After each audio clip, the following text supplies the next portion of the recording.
মামার লাঠির আঘাতে ভাগিনা গুরুতর আহত হয়ে লালমনিরহাটের হাতীবান্ধা উপজেলা স্বাস্থ্য কমপ্লেক্সে চিকিৎসাধীন রয়েছে। দর্শক, এমন ঘটনা ঘটেছে লালমনিরহাটের হাতীবান্ধা উপজেলার ডাউয়াবাড়ি ইউনিয়নের পূর্ব বেসন্দি এলাকায়। গত 19 তারিখ এমন ঘটনা ঘটেছে মামার লাঠির আঘাতে।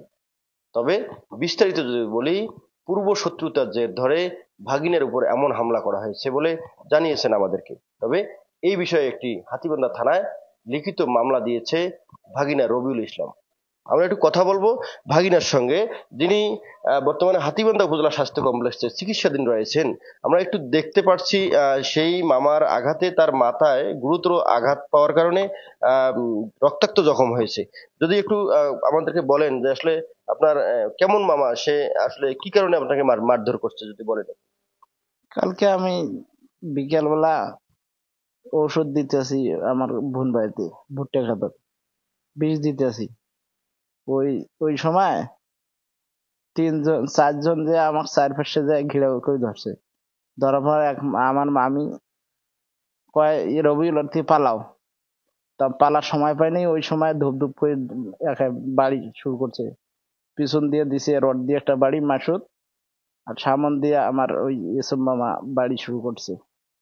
তারপরে আমি তো ওই জায়গা পড়ে গেছি, পড়ে যাওয়ার পর আবার মাঠ শুরু করছে। জ্ঞান হারে গেছে। পরে একটু পর দেখি আমার মাথা দিয়ে কি রক্ত বেরিয়েছে। সিঁড়িস করে এক পাশে দিছি দৌড়ের পর যে আমার এক মামার বাড়ি ঢুকছি। ঢুকের পর যে দরজা লাগে দিয়া ওই জায়গাতে পড়ে গেছি, আর কর পাই না। কারণ কি, আর আগে 1 সপ্তাহ আগে আমার 15 তারিখে একটু আমার বাড়ির ঝগড়া হয়েছে আমার বউর সাথে। তারপরে ওই জায়গায় ঝগড়া হওয়ার পর আমি এক বাড়িতে কাজ করবার গেছি। ওই জায়গা কথা কাটাকাটিতে যে আমার ধরছে গলা টিপ দিয়া, ওই আমার মামি টিপ দেওয়ার পর আমি আবার একটা হাতে ইট আসলো। এই সময় তো আমার গলা টিপ দিয়ে দিচ্ছে, কিছু করবাই না। ওই ইটটা হাত থাকিয়া ছুটি দিয়ে লাগছে আমার শরীরে। লাগার পর পরে ওই অবস্থায় আছে। আমিও এই মেডিকেলে ভর্তি আসলাম 3 দিন। 15 তারিখে ভর্তি হইলাম। 3 দিন থাকার পর এদিন বাড়ি গেছি কালকে, এই 17 তারিখে। যাওয়ার পর আবার এই কালকে এইরকম হয়েছে। কালকে রড দিয়ে আর কালেক্টরের লাঠি নিছে, আর একটা বাঁশের একটা নিছে লাঠি। আর এগুলা ওই আমার একটা, হ্যাঁ কালকে দিছি, কালকে অভিযোগ জানাচ্ছে। না, এখন তদন্ত, কালকে ছবি তুলে কে কিনে গেছে আমি তো অত জানি না, নিয়ে গেছে মানে। আচ্ছা, আমরা একটু কথা বলবো। রবিউলের মা আছে এখানে। আপনি তো যখন মারামারি হয় তখন কি ওই জায়গায় ছিলেন? যে কে মারলো, কেন মারলো, একটু বলবেন? বলবো বাবা, ওই যে কোনো জিনিস নিয়ে খালি ওই হুমকি মারে বাড়িতে। তুমি মাকতাকে এখানে বাড়ি ডুবিতে নাটি ঠেঙ্গায় ধরিয়েছি। মাসুদের বাপ মাসুদ মনোরা অন্তত পিড়ায় পিড়ায় কাজিয়ে হয়। ছাগল উঠি দেয় না, ছোয়া ফোয়া উঠি দেয় না, আমার দুঃখ নিয়ে অবশ্যা উঠলি দেয় না।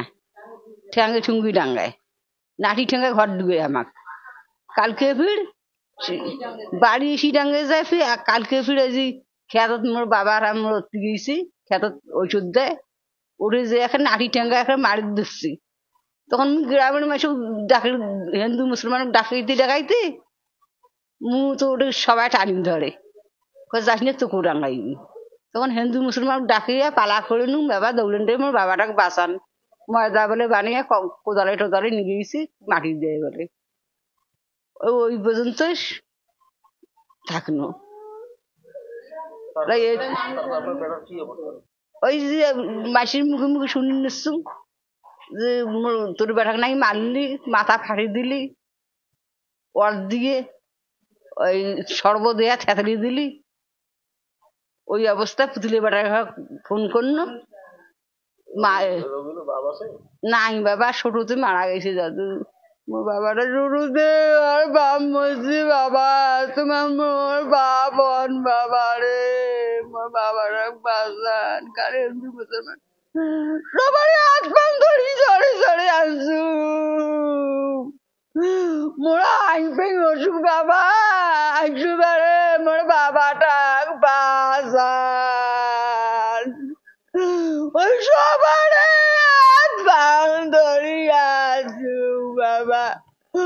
আর বাড়ির গাড়ি টিকড়ি মাইয়ে সবাই বেড়াক মারি মাথা বানাম কোদাল ধরি ধরি আনতে করি পাকে পাকে বেড়ায় মুই ভাত বানি শাশুং বাবা রে মোর বাবা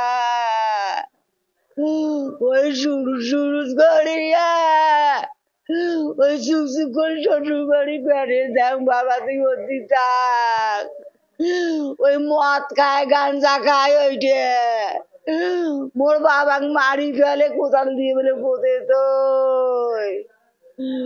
ওই ময়দা বলে করিয়ে ময়দার মতন প্লেন করি তো আমি বিশেষ চাই বাবা ওই গানটা ঘুরি পুঁতি দিবি বাবা তার আমরা একটু কথা বলছিলাম রবিউলের মায়ের সঙ্গে। দেখলেন রবিউলের মায়ের যে আহাজারি, একটু যদি আমরা যদি একটু কথা বলবো, প্রত্যক্ষদর্শী ছিল একজন। এই গত 19 তারিখে যে তাকে মারধর করেছে, তার আগে 15 তারিখে একটা তাকে মারধর করা হয়েছিল। সেই দিন যে প্রত্যক্ষদর্শী একজন ছিল, তার সঙ্গে কথা বলবো। আসলে এই রবিউলকে বারবার মারধর করে তার মামারা, আসলে কারণটা কি একটু যদি বলেন আপনি। ভাই মনে করো রবিউলকে উদ্দেশ্য কি আগে থেকে এটা প্ল্যান। তা আমি সেদিন কিন্তু আমি ধনিয়া শাক তুলি আমার খেত, আমার বাড়ির পাশেতে আমার কল্যাণতে। ও কিন্তু ওর বউ আসিয়া রবিউলের সরাসরি ওই যে রাজমিস্ত্রি কাজ করতেছে, ওইখানে যে সরাসরি টুটি চিপে যাচ্ছে। ধরার পর ওইখানে মনে করো বিভিন্ন লোক আসলো, আসলো জয়দেব আসলো, আকাশ আসলো, ওনারা বাঁচাইছে। কিন্তু আমি গেতে গেতে ওনারা বাঁচা শেষ, বুঝছেন। কিন্তু ও সব জায়গাতে ও মনে করো সবাইকে ডাঙার চায়। শত্রুটা নিয়ে কিছু শত্রুতা নেই, ওই সামান্য একটু পারিবারিক ইয়ে নিয়ে এইটি।